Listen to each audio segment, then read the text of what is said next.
বিসমিল্লাহির রহমানির রহিম। আসসালামু আলাইকুম। আজ আমি যে প্রোডাক্টটি আনবক্সিং করছি এটি একটি smart plug and play Quran player. চলুন রিমোটের সাহায্যে কীভাবে ডিভাইসটি ব্যবহার করতে হয় তা জেনে নিই। উপরের যে 3টি বাটন রয়েছে তার মধ্যে লাল বাটনটি প্রেস করলে ডিভাইসটি অন অথবা অফ হবে। তার পাশের যে 2টি লাইট চিহ্নিত বাটন এটির সাহায্যে ডিভাইসটির লাইট বাড়ানো কমানো কিংবা অন অফ করা যাবে। এখন আপনারা যে বাটনগুলি দেখতে পাচ্ছেন এই বাটনগুলির সাহায্যে পবিত্র কুরআনের কোন অংশটি আপনি শুনতে চান তা সিলেক্ট করতে পারবেন।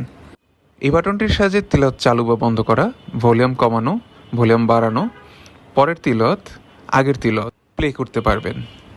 চলুন রিমোটের সাহায্যে ডিভাইসটি কীভাবে ব্যবহার করতে হয় তা দেখি। এই সুইচটির মাধ্যমে আমি ডিভাইসটির লাইটটি অন করলাম।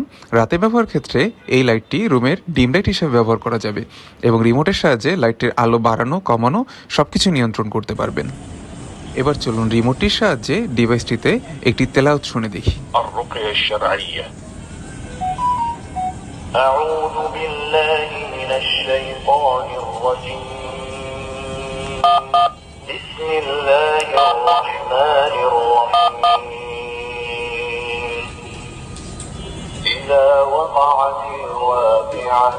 ডিভাইসটিতে রিমোট থাকায় আপনার বাসায় বৃদ্ধ বাবা মায়ের জন্য এটি ব্যবহার করা হবে অত্যন্ত সুবিধাজনক। তাই আর দেরি না করে আপনার অফিস, বাসা কিংবা বৃদ্ধ বাবা মায়ের জন্য কিংবা প্রিয়জনকে উপহার দিতে এই ডিভাইসটি অর্ডার করুন এখনই।